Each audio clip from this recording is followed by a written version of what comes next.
Mais dois clubes demonstraram interesse no atacante Elinho. O vídeo de hoje do canal do Nicola traz novidades sobre o tema e fala também sobre um recorde que pode ser batido na noite dessa quinta-feira no Corinthians. Preciso te atualizar sobre o Santos, animado com a chance de contratar Mike do Palmeiras. Bora falar também sobre o clima horrível para Gerson no Flamengo. Coelho pode trocar o Atlético pelo futebol da Turquia? Falo também sobre uma pendência no caso Léo Jardim e a renovação com o Vasco. Para completar, últimas do mercado, bastidores, finanças e uma curiosidade sobre o Fluminense no Super Mundial de Clubes.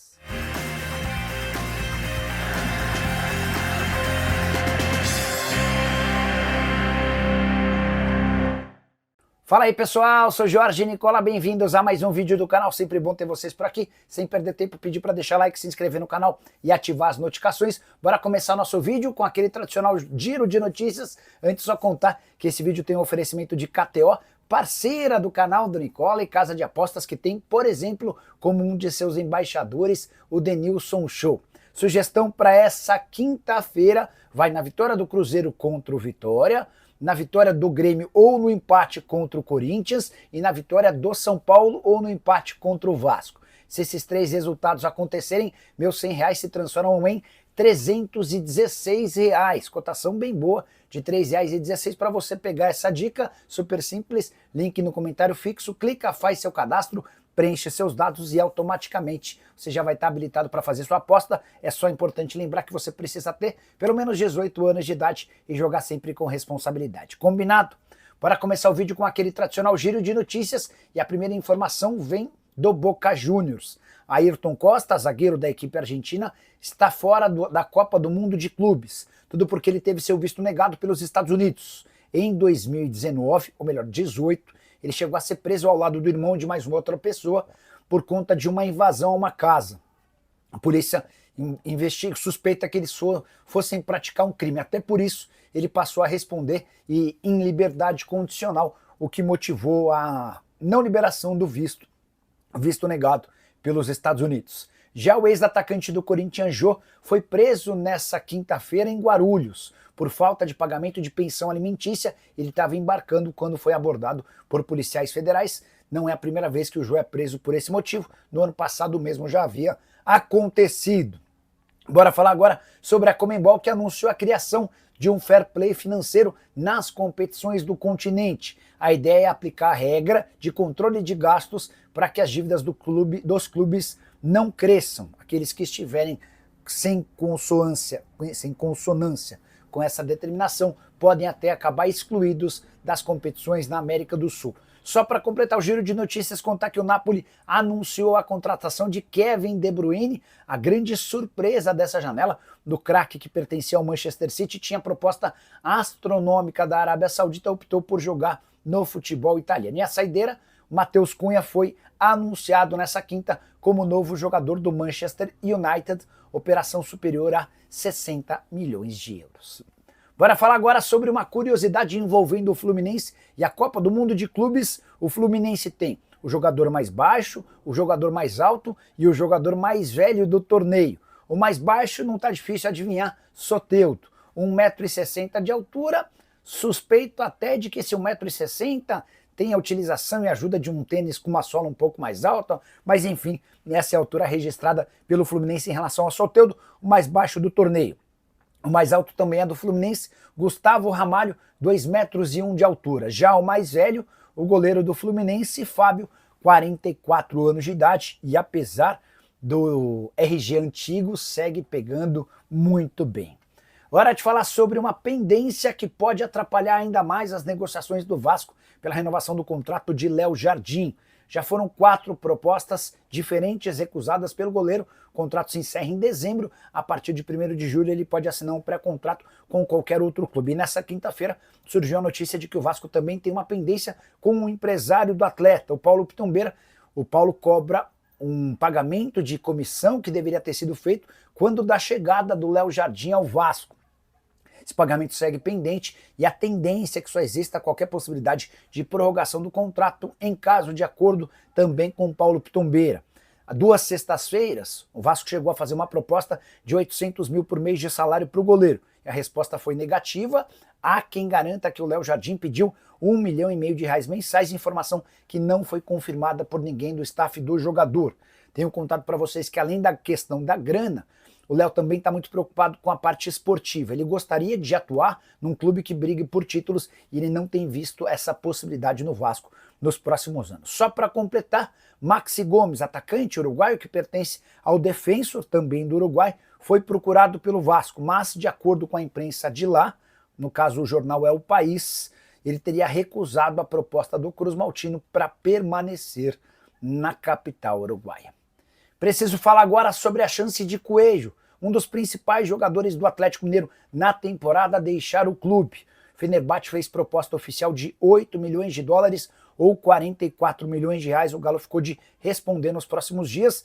A avaliação é de que a oferta é boa, mas não se descarta a possibilidade de o Atlético tentar uma compensação um pouco maior. Coelho, que havia sido contratado do Atlético Paranaense no início dessa temporada por 36 milhões, seria a chance de ter um lucro de 12 milhões no negócio.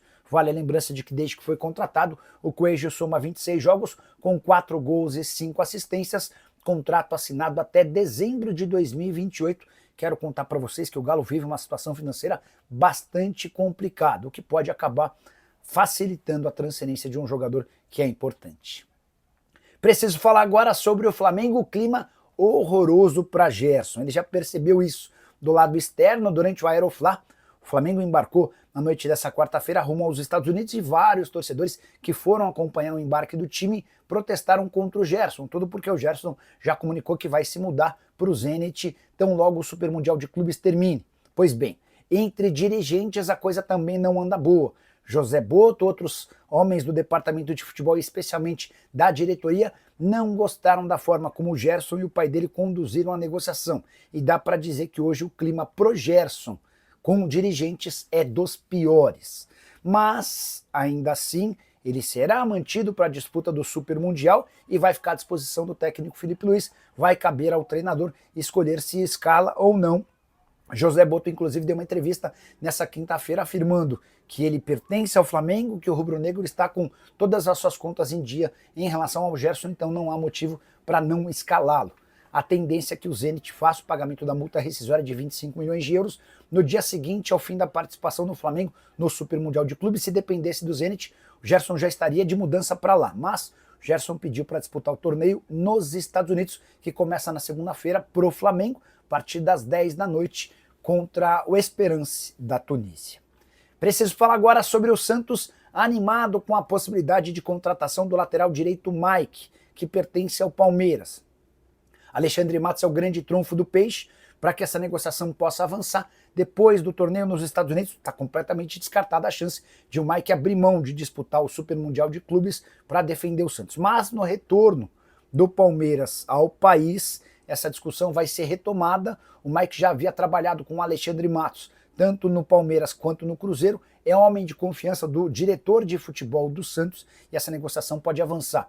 Peixe entende que suas laterais são um enorme problema, especialmente na lateral direita. Até por isso tem monitorado o mercado e feito alguns contatos. O vínculo do Mike com o Palmeiras se encerra em 31 de dezembro.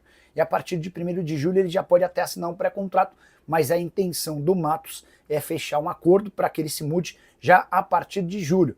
Resta saber se o Palmeiras vai facilitar essa negociação para o Alexandre Matos. Em outros tempos, o diretor não era muito bem quisto por Leila Pereira e Companhia Limitada.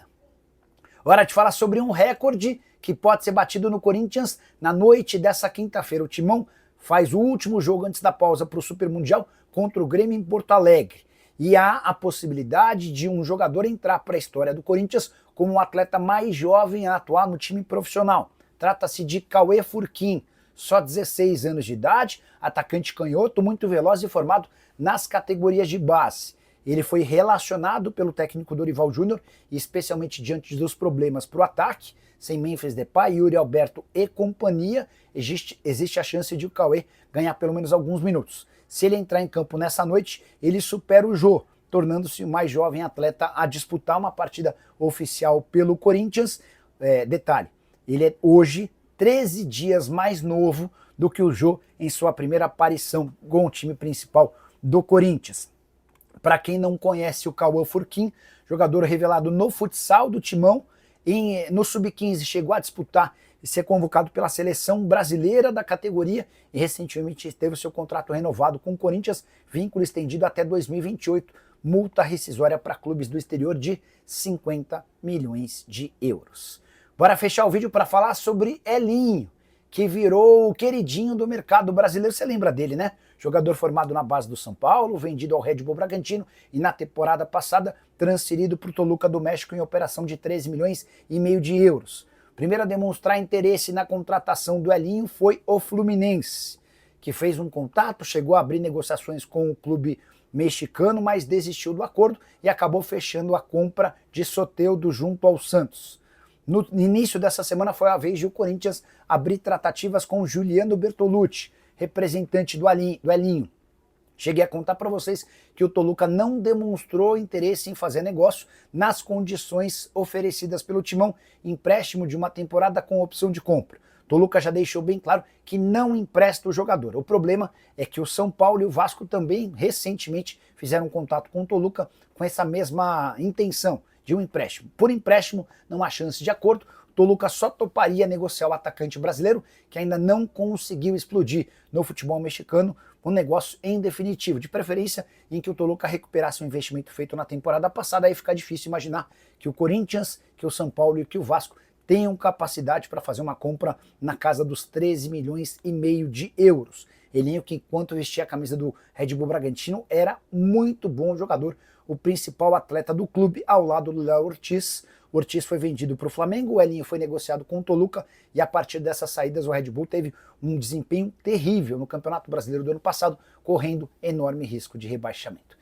E você, o que pensa sobre o Elinho e sobre tudo que eu contei? Já usa o espaço para comentário para registrar sua opinião, só não esquece de deixar like, de se inscrever no canal. Não custa pedir pela última vez, está se encerrando a votação do Prêmio Best. A votação acaba nessa sexta-feira e eu concorro com o canal do Nicola como influenciador de esportes. Se você ainda não votou na gente, é só clicar no link que está na descrição desse vídeo, fazer seu login e deixar um coraçãozinho. Se você já votou, vote de novo. É possível e permitido um voto por dia. A votação se encerra nessa sexta. Se você me ajudar votando nessa quinta e também na sexta, quem sabe a gente não tem a chance de ficar entre os 20 primeiros que passam para a próxima fase. Abraço para todos, sempre na audiência. Tchau!